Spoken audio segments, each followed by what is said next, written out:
I spent the better part of a decade looking at American responses to mass atrocity and genocide. And I'd like to start by sharing with you one moment that to me sums up what there is to know about American and democratic responses to mass atrocity. And that moment came on April 21st, 1994, so 14 years ago almost, in the middle of the Rwandan genocide, in which 800,000 people would be systematically exterminated by the Rwandan government and some extremist militia. On April 21st, in the New York Times, the paper reported that somewhere between 200 and 300,000 people had already been killed in the genocide. It was in the paper, not on the front page. It was a lot like the Holocaust coverage. It was buried in the paper. Rwanda itself was not seen as newsworthy, and amazingly, genocide itself was not seen as newsworthy. But on April 21st, a wonderfully honest moment occurred, and that was that an American congresswoman named Patricia Schroeder from Colorado met with a group of journalists, and one of the journalists said to her, "What's up? What's going on in the U.S. government? 200,000 to 300,000 people have just been exterminated in the last couple of weeks in Rwanda." It's 2 weeks into the genocide at that time, but of course at that time you don't know how long it's going to last. And the journalist said, "Why is there so little response out of Washington? Why no hearings, no denunciations, no people getting arrested in front of the Rwandan embassy or in front of the White House? What's the deal?" And she said, she was so honest, and she said, "It's a great question. All I can tell you is that in my congressional office in Colorado and my office in Washington, we're getting hundreds and hundreds of calls about the endangered ape and gorilla population in Rwanda, but nobody is calling about the people. The phones just aren't ringing about the people." And the reason I give you this moment is there's a deep truth in it. And that truth is or was in the 20th century that while we were beginning to develop endangered species movements, we didn't have an endangered peoples movement. We had Holocaust education in the schools. Most of us were groomed not only on images of nuclear catastrophe, but also on images and knowledge of the Holocaust. There's a museum, of course, on the Mall in Washington, right next to Lincoln and Jefferson. I mean, we have owned Never Again culturally, appropriately, interestingly. And yet, the politicization of Never Again, the operationalization of Never Again had never occurred in the 20th century. And that's what that moment with Patricia Schroeder, I think, shows, that if we are to bring about an end to the world's worst atrocities, we have to make it such. There has to be a role. There has to be the creation of political noise and political costs in response to massive crimes against humanity and so forth. So that was the 20th century. Now here, and this will be a relief to you at this point in the afternoon, there is good news, amazing news in the 21st century. And that is that almost out of nowhere, there has come into being an anti-genocide movement, an anti-genocide constituency, and one that looks destined, in fact, to be permanent. It grew up in response to the atrocities in Darfur. It is comprised of students. There are something like 300 anti-genocide chapters on college campuses around the country. It's bigger than the anti-apartheid movement. There are something like 500 high school chapters devoted to stopping the genocide in Darfur. Evangelicals have joined it. Jewish groups have joined it. Hotel Rwanda watchers have joined it. It is a cacophonous movement. To call it a movement, as with all movements perhaps, is a little misleading. It's diverse. It's got a lot of different approaches. It's got all the ups and the downs of movements, but it has been amazingly successful in one regard, and that it has congealed into this endangered peoples movement that was missing in the 20th century. It sees itself, such as it is, as something that will create the impression that there will be political costs, there will be a political price to be paid for allowing genocide, for not having a heroic imagination, for not being an upstander, but for being, in fact, a bystander. Now, because it's student-driven, there's some amazing things that the movement has done. They have launched a divestment campaign. that has now convinced, I think, 55 universities in 22 states to divest their holdings of stocks with regard to companies doing business in Sudan. They have a 1-800-genocide number. This is going to sound very kitsch, but for those of you who may not be, maybe apolitical, but interested in doing something about genocide, you dial 1-800-genocide and you type in your zip code, and you don't even have to know who your congressperson is. It will refer you directly to your congressperson, to your U.S. senator, to your governor, where divestment legislation is pending. They've lowered the transaction costs of stopping genocide. I think the most innovative thing they've introduced recently are genocide grades, and it takes students to introduce genocide grades. So what you now have when the Congress is in session is members of Congress calling up these 19-year-olds or 24-year-olds and saying, I'm just told I have a D- on genocide. What do I do to get a C? I just want to get a C. Help me. And the students and the others who are part of this incredibly energized base are there to answer that, and there's always something to do. Now, what this movement has done is it has extracted from the Bush administration, from the United States, at a time of massive overstretch, military, financial, diplomatic, a whole series of commitments to Darfur that no other country in the world is making. For instance, the referral of the crimes in Darfur to the International Criminal Court, which the Bush administration doesn't like, the expenditure of $3 billion in refugee camps to try to keep basically the people who've been displaced from their homes by the Sudanese government, by the so-called Janjaweed, the militia, to keep those people alive until something more durable can be achieved.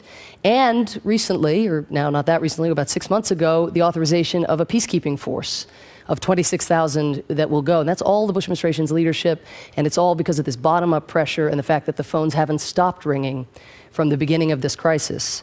The bad news, however, to this question of will evil prevail, is that evil lives on. The people in those camps are surrounded on all sides by so-called Janjaweed, these men on horseback with spears and Kalashnikovs, women who go to get firewood in order to heat the humanitarian aid, in order to feed their families. Humanitarian aid, the dirty secret of it is it has to be heated, really, to be edible, are themselves subjected to rape, which is a tool of the genocide that is being used. And the peacekeepers I mentioned, the force has been authorized, but almost no country on earth has stepped forward since the authorization to actually put its troops or its police in harm's way. So we have achieved an awful lot relative to the 20th century, and yet far too little relative to the gravity of the crime that is unfolding as we sit here, as we speak. Why the limits to the movement? Why is what has been achieved or what the movement has done been necessary but not sufficient to the crime? I think there are many reasons, but a couple just to focus on briefly. The first is that the movement, such as it is, stops at America's borders. It is not a global movement. It does not have too many compatriots abroad who themselves are asking their governments to do more to stop genocide. And the Holocaust culture that we have in this country makes Americans sort of more prone to, I think, want to bring never again to life. The guilt that the Clinton administration expressed, that Bill Clinton expressed over Rwanda, created a space in our society for a consensus that Rwanda was bad and wrong and we wish we had done more. And that is something that the movement has taken advantage of. European governments, for the most part, haven't acknowledged responsibility, and there's nothing kind of to push back and up against. So this movement, if it's to be durable and global, will have to cross borders. And you will have to see other citizens in democracies not simply resting on the assumption that their government would do something in the face of genocide, but actually making it such. Governments will never gravitate toward crimes of this magnitude naturally or eagerly. As we saw, they haven't even gravitated toward protecting our ports or reining in loose nukes. Why would we expect in a bureaucracy that it would orient itself toward distant suffering? So one reason is it hasn't gone global. The second is, of course, that at this time in particular in America's history, we have a credibility problem, a legitimacy problem in international institutions. It is structurally really, really hard to do, as the Bush administration rightly does, which is to denounce genocide on a Monday and then describe waterboarding on a Tuesday as a no-brainer, and then turn up on Wednesday and look for troop commitments. Now, other countries have their own reasons for not wanting to get involved. Let me be clear, they're in some ways using the Bush administration as an alibi. But it is essential for us to be a leader in this sphere, of course, to restore our standing and our leadership in the world. The recovery is going to take some time. We have to ask ourselves, what now? What do we do going forward as a country and as citizens in relationship to the world's worst places, the world's worst suffering, killers, and the kinds of killers that could come home to roost sometime in the future? The place that I turned to answer that question was to a man that many of you may not have ever heard of, and that is a Brazilian named Sergio Vieira de Mello, who, as Chris said, was blown up in Iraq in 2003. He was the victim of the first ever suicide bomb in Iraq. It's hard to remember, but there was actually a time in the summer of 2003, even after the US invasion, where, apart from looting, civilians were relatively safe in Iraq. Now, who was Sergio? Sergio Vieira de Mello was his name. In addition to being Brazilian, he was described to me before I met him in 1994 as someone who was a cross between James Bond on the one hand and Bobby Kennedy on the other. And in the UN, you don't get that many people who actually manage to merge those qualities. He was James Bond-like in that he was ingenious. He was drawn to the flames. He chased the flames. He was like a moth to the flame, something of an adrenaline junkie. He was successful with women. He was Bobby Kennedy-like because in some ways one could never tell if he was a realist masquerading as an idealist or an idealist masquerading as a realist, as people always wondered about Bobby Kennedy and John Kennedy in that way. What he was a decathlete of nation building, of problem solving, of troubleshooting in the world's worst places and in the world's most broken places, in failing states, genocidal states, undergoverned states, precisely the kinds of places that threats to this country exist on the horizon, and precisely the kinds of places where most of the world's suffering tends to get concentrated. These are the places he was drawn to. He moved with the headlines. He was in the UN for 34 years. He joined at the age of 21. Started off when in the causes and the wars du jour in the 70s were wars of independence and decolonization. He was there in Bangladesh dealing with the outflow of millions of refugees, the largest refugee flow in history up to that point. He was in Sudan when the civil war broke out there. He was in Cyprus right after the Turkish invasion. He was in Mozambique for the War of Independence. He was in Lebanon, amazingly, he was in Lebanon. The UN base was used, Palestinians staged attacks out from behind the UN base. Israel then invaded and overran the UN base. Sergio was in Beirut when the US embassy was hit by the first ever suicide attack against the United States. People date the beginning of this new era to 9/11, but surely 1983 with the attack on the US embassy and the Marine barracks, which Sergio witnessed, those are in fact, in some ways, the dawning of the era that we find ourselves in today. From Lebanon, he went to Bosnia in the 90s. The issues were, of course, ethnic sectarian violence. He was the first person to negotiate with the Khmer Rouge. Talk about evil prevailing. I mean, here he's in the room with the embodiment of evil in Cambodia. He negotiates with the Serbs. He actually crosses so far into this realm of talking to evil and trying to convince evil that it doesn't need to prevail, that he earns a nickname, not Sergio, but Serbio, while he's living in the Balkans and conducting these kinds of negotiations. He then goes to Rwanda and to Congo in the aftermath of the genocide, and he's the guy who has to decide, okay, the genocide is over, 800,000 people have been killed. The people responsible are fleeing into neighboring countries, into Congo, into Tanzania. I'm Sergio, I'm a humanitarian. I want to feed those, I don't want to feed the killers, but I want to feed the 2 million people who are with them. So we're going to go and we're going to set up camps and we're going to supply humanitarian aid. But the killers are within the camps. Well, I'd like to separate the sheep from the wolves. Let me go door to door to the international community and see if anybody will give me police or troops to do the separation. And the response, of course, was no more than we wanted to stop the genocide and put our troops in harm's way to do that. Nor do we now want to actually get in the way and pluck genocidaire from camps. So then you have to make the decision. Do you turn off the international spigot of life support and risk 2 million civilian lives? Or do you continue feeding the civilians knowing that the genocidaire are in the camps literally sharpening their knives for future battle? What do you do? It's all lesser evil terrain in these broken places. Late 90s, nation building is the cause du jour. He's the guy put in charge. He's the Paul Bremer, the Jerry Bremer of first Kosovo and then East Timor. He governs the places. He's the viceroy. He has to decide on tax policy, on currency, on border patrol, on policing. He has to make all these judgments. He's a Brazilian in these places. He speaks 7 languages. He's been up to that point in 14 war zones, so he's positioned to make better judgments perhaps than people who've never done that kind of work. But nonetheless, he is the cutting edge of our experimentation with doing good, with very few resources being brought to bear in, again, the world's worst places. And then after Timor, 9/11 has happened, he's named UN Human Rights Commissioner, and he has to balance liberty and security and figure out, what do you do when the most powerful country in the United Nations is bowing out of the Geneva Conventions, bowing out of international law? Do you denounce? Well, if you denounce, you're probably never going to get back in the room. Maybe you stay reticent. Maybe you try to charm President Bush, and that's what he did. And in so doing, he earned himself, unfortunately, his final and tragic appointment to Iraq, the one that resulted in his death. One note on his death, which is so devastating, is that despite predicating the war in Iraq on a link between Saddam Hussein and terrorism and 9/11, believe it or not, the Bush administration or the invaders did no planning, no pre-war planning to respond to terrorism.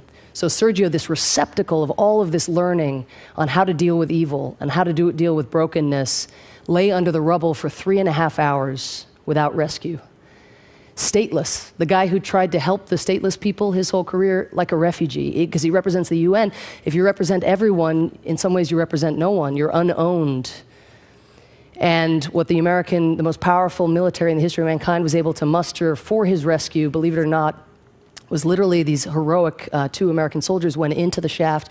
Building was shaking. One of them had been at 9/11 and lost his buddies on September 11th, and yet went in and risked his life in order to save Sergio. But all they had was a women's handbag, literally one of those basket handbags, and they tied it to a curtain rope from one of the offices at UN headquarters, and created a pulley system into this shaft in this quivering building in the interest of rescuing this person, the person we most need to turn to now, this shepherd, at a time when so many of us feel like we are lacking guidance. And this was the pulley system. This was what we were able to muster for Sergio. The good news, for what it's worth, is after Sergio and 21 others were killed that day in the attack on the UN, the military created a search and rescue unit, then had the cutting equipment, the shoring wood, the cranes, the things that you would have needed to do the rescue, but it was too late for Sergio. I want to wrap up, but I want to close with what I take to be the 4 lessons from Sergio's life on this question of how do we prevent evil from prevailing, which is how I would have framed the question. Here's this guy who got a 34-year head start thinking about the kinds of questions we as a country are grappling with, we as citizens are grappling with now. What do we take away? First, I think, is his relationship to, in fact, evil is something to learn from. He, over the course of his career, changed a great deal. He had a lot of flaws, but he was very adaptive. I think that was his greatest quality. He started as somebody who would denounce harm doers. He would charge up to people who were violating international law, and he would say, "You're violating, this is the UN Charter, don't you see, it's unacceptable what you're doing." And they would laugh at him because he didn't have the power of states, the power of any military or police. He just had the rules, he had the norms, and he tried to use them. And in Lebanon, southern Lebanon in '82, he said to himself and to everybody else, "I will never use the word unacceptable again. I will never use it. I will try to make it such, but I will never use that word again." But he lunged in the opposite direction. He started, as I mentioned, to get in the room with evil, to not denounce, and became almost obsequious when he earned the nickname Serbio, for instance, and even when he negotiated with the Khmer Rouge, would black box what had occurred prior to entering the room. But by the end of his life, I think he had struck a balance that we as a country can learn from. Be in the room. Don't be afraid of talking to your adversaries, but don't bracket what happened before you entered the room. Don't black box history. Don't check your principles at the door.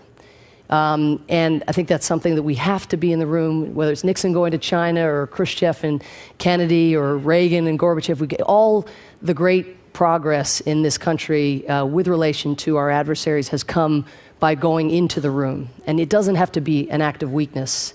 You can actually do far more to build an international coalition against a harm doer or a wrongdoer by being in the room and by showing to the rest of the world that that person, that regime is the problem and that you, the United States, are not the problem. Second takeaway from Sergio's life, briefly. What I take away, and this in some ways is the most important, he espoused and exhibited a reverence for dignity that was really, really unusual. At a micro level, the individuals around him were visible. He saw them. At a macro level, he thought, you know, we talk about democracy promotion, but we do it in a way sometimes that's an affront to people's dignity. We put people on humanitarian aid and we boast about it because we've spent $3 billion. It's incredibly important. Those people would no longer be alive if the United States, for instance, hadn't spent that money in Darfur. But it's not a way to live. If we think about dignity in our conduct as citizens and as individuals with relation to the people around us, and as a country, if we could inject a regard for dignity into our dealings with other countries, it would be something of a revolution. Third point, very briefly, he talked a lot about freedom from fear. And I recognize there is so much to be afraid of. There are so many genuine threats in the world. But what Sergio was talking about is let's calibrate our relationship to the threat. Let's not hype the threat. Let's actually see it clearly. We have reason to be afraid of melting ice caps. We have reason to be afraid that we haven't secured loose nuclear material in the former Soviet Union. Let's focus on what are the legitimate challenges and threats, but not lunge into bad decisions because of a panic, of a fear. In times of fear, one of the things Sergio used to say is fear is a bad advisor. We lunge toward the extremes when we aren't operating and trying to, again, calibrate our relationship to the world around us. Fourth and final point, he somehow, because he was working in all the world's worst places and all lesser evils, had a humility, of course, and an awareness of the complexity of the world around him. I mean, such an acute awareness of how hard it was, how Sisyphean this task was of mending, and yet aware of that complexity, humbled by it, he wasn't paralyzed by it. And we as citizens, as we go through this experience of the kind of the crisis of confidence, crisis of competence, crisis of legitimacy, I think there's a temptation to pull back from the world and say, oh, Katrina, Iraq, we don't know what we're doing. We can't afford to pull back from the world. It's a question of how to be in the world. And the lesson, I think, of the anti-genocide movement that I mentioned, that is a partial success, but by no means has it achieved what it has set out to do. It'll be many decades probably before that happens, but is that if we want to see change, we have to become the change. We can't rely upon our institutions to do the work of necessarily talking to adversaries on their own without us creating a space for that to happen, for having respect for dignity, and for bringing that combination of humility and a sort of emboldened sense of responsibility to our dealings with the rest of the world. So will evil prevail? Was that the question? I think the short answer is no, not unless we let it. Thank you. Thank you.